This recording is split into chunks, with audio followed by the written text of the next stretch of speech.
What I'd like to talk about is really the biggest problems in the world. I'm not going to talk about the skeptical environmentalist. Probably that's also a good choice. But I am going to talk about what are the big problems in the world. And I must say, before I go on, I should ask every one of you, try to get out pen and paper, because I'm actually going to ask you to help me to look at how we do that. So get out your pen and paper. Bottom line is, there is a lot of problems out there in the world. I'm just going to list some of them. There are 800 million people starving. There's 1 billion people without clean drinking water. 2 billion people without sanitation. There are several million people dying of HIV/AIDS. The list goes on and on. There's billions of people who will be severely affected by climate change, so on. There are many, many problems out there. In an ideal world, we would solve them all. But we don't. We don't actually solve all problems. And if we do not, the question I think we need to ask ourselves, and that's why it's on the economy session, is to say, if we don't do all things, we really have to start asking ourselves, which ones should we solve first? And that's the question I would like to ask you. If we had, say, $50 billion over the next 4 years to spend to do good in this world, where should we spend it? We identified 10 of the biggest challenges in the world. I'll just briefly read them: climate change, communicable diseases, conflicts, education, financial instability, governance and corruption, malnutrition and hunger, population migration, sanitation, water, and subsidies and trade barriers. We believe that these in many ways encompass the biggest problems in the world. The obvious question would be to ask, what do you think are the biggest things? Where should we start on solving these problems? But that's a wrong problem to ask. That was actually the problem that was asked in Davos in January. But of course, there's a problem in asking people to focus on problems, because we can't solve problems. Probably the biggest problem we have in the world is that we all die, but we don't have a technology to solve that, right? So the point is not to prioritize problems, but the point is to prioritize solutions to problems. And that would be, of course, that gets a little more complicated. To climate change, that would be like Kyoto. To communicable diseases, it might be health clinics or mosquito nets. To conflicts, it would be UN's peacekeeping forces, and so on. The point that I would like to ask you to try to do is just, in 30 seconds, I know this is, in a sense, an impossible task, write down what you think is probably some of the top priorities. And also, and that's of course where economics gets evil, to put down what are the things we should not do first, what should be at the bottom of the list. Please, just take 30 seconds, perhaps talk to your neighbor and just figure out what should be the top priorities and the bottom priorities of the solutions that we have to the world's biggest issues. The amazing part of this process, and of course, I mean, I would love to, I only have 18 minutes, so I've already given you quite a substantial amount of my time, right? I'd love to go into and get you to think about this process, and that's actually what we did, and I also strongly encourage you, and I'm sure we'll also have these discussions afterwards, to think about how do we actually prioritize. Of course, you have to ask yourself, why on earth was such a list never done before? And one reason is that prioritization is incredibly uncomfortable.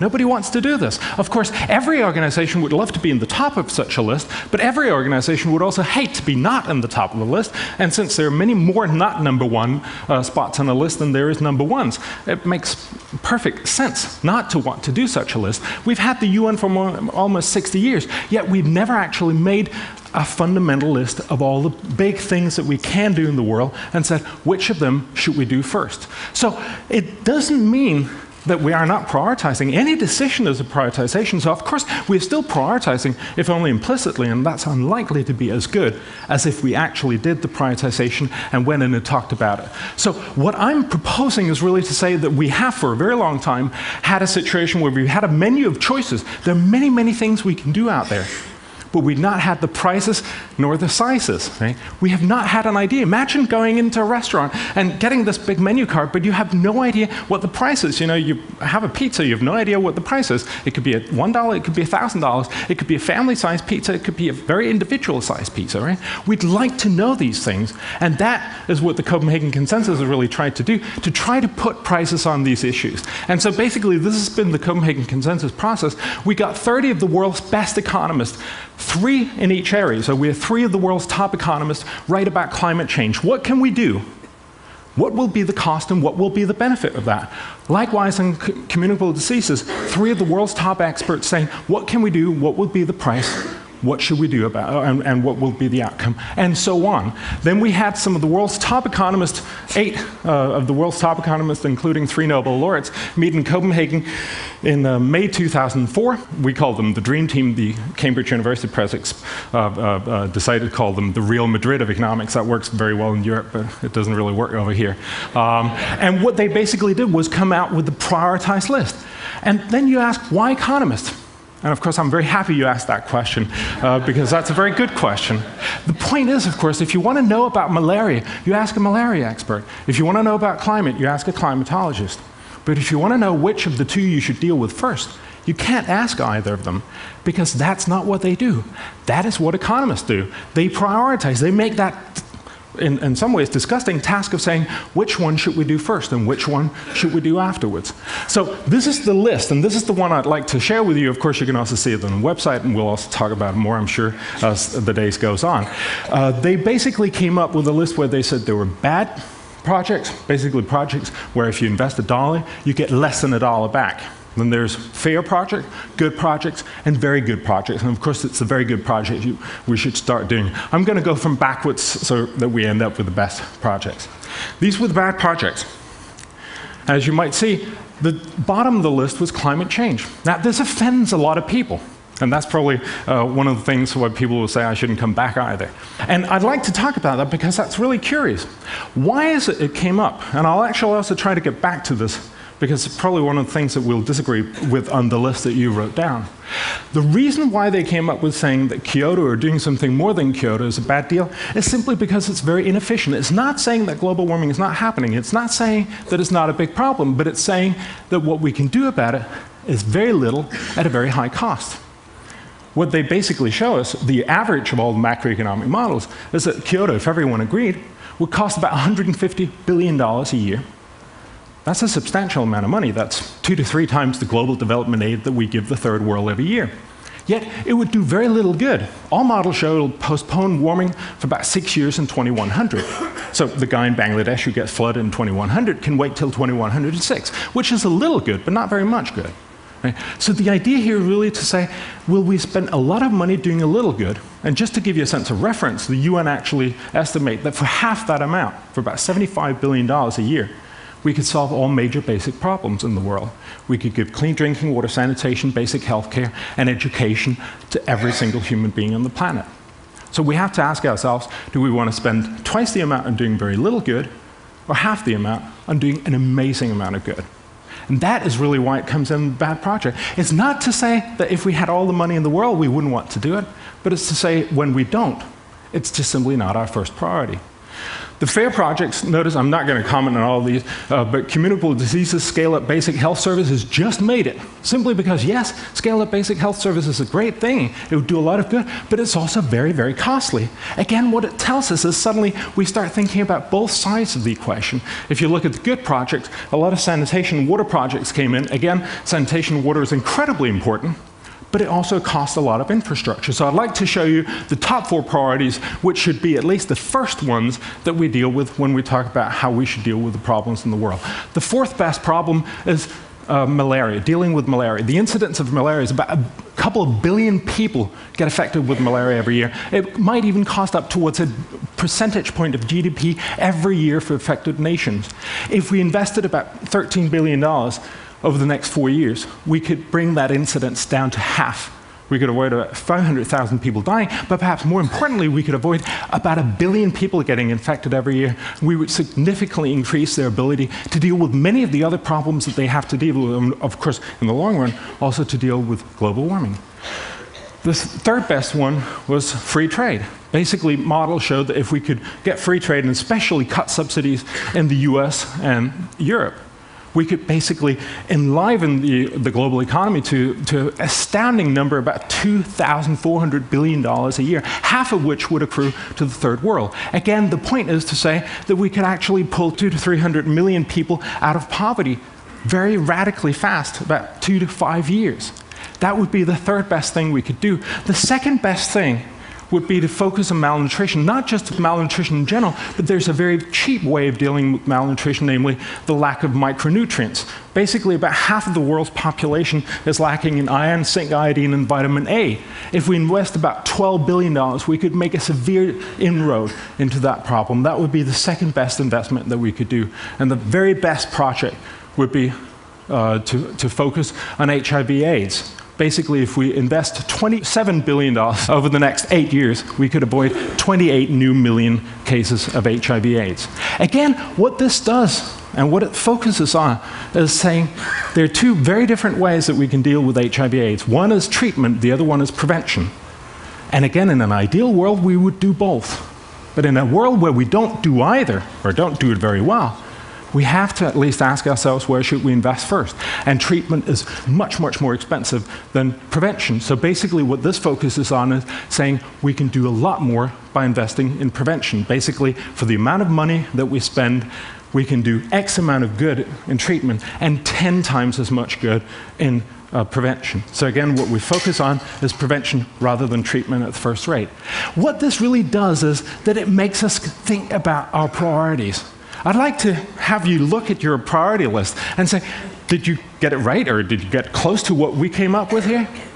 Well, of course, one of the things is climate change again. I find a lot of people find it very, very unlikely that we should do that. We should also do climate change, if no other reason, simply because it's such a big problem. But of course, we don't do all problems. There are many problems out in the world. And what I want to make us sure of is, if we actually focus on problems, that we focus on the right ones, the ones where we can do a lot of good rather than a little good. And I think actually, Thomas Schelling, one of the participants in the DREAM team, he put it very, very well. One of the things that people forget is in 100 years, when we're talking about most of the climate change impacts will be, people will be much, much richer. Even the most pessimistic impact scenarios of the UN estimate that the average person in the developing world in 2100 will be about as rich as we are today. Much more likely, they will be 2 to 4 times richer than we are. Of course, we'll be even richer than that. But the point is to say, when we talk about saving people or helping people in Bangladesh in 2100, we're not talking about a poor Bangladeshi. We're actually talking about a fairly rich Dutch guy. And so the real point, of course, is to say, do we want to spend a lot of money helping a little, 100 years from now, a fairly rich Dutch guy? Or do we want to help real poor people right now in Bangladesh who really need the help and whom we can help very, very cheaply? Or as Schelling put it, imagine if you were a rich, as you will be, a rich Chinese or a rich Bolivian or a rich Congolese in 2100, thinking back on 2005 and saying, how odd that they cared so much about helping me a little bit through climate change and cared so fairly little about helping my grandfather and my great-grandfather, whom they could have helped so much more and who needed the help so much more. So I think that really does tell us why it is we need to get our priorities straight, even if it doesn't accord to the typical way we see this problem. Of course, that's mainly because climate change has good pictures. We have, The Day After Tomorrow. It looks great, right? It's a good film in the sense that I certainly want to see it, right? But don't expect Emmerich, to cast Brad Pitt in his next movie, digging latrines in Tanzania or something. It just doesn't make for as much of a movie, right? So in many ways, I think of Copenhagen Consensus and the whole discussion of priorities as a defense for boring problems, to make sure that we realize it's not about making us feel good. It's not about making things that have the most media attention, but it's about making places where we can actually do the most good. The other objections I think are important to say is that we're somehow positing a false choice. Of course, we should do all things. In an ideal world, I certainly agree. I think we should do all things, but we don't.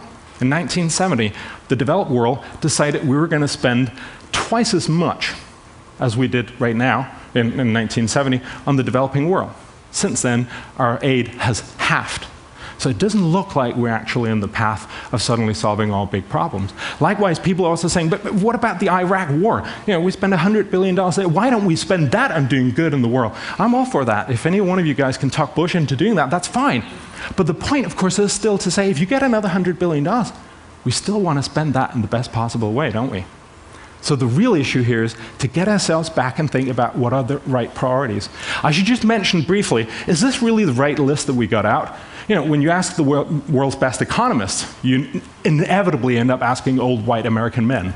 And they're not necessarily, great ways of looking at the entire world. So we actually invited 80 young people from all over the world to come and solve the same problem. The only two requirements was that they were studying at the university and they spoke English.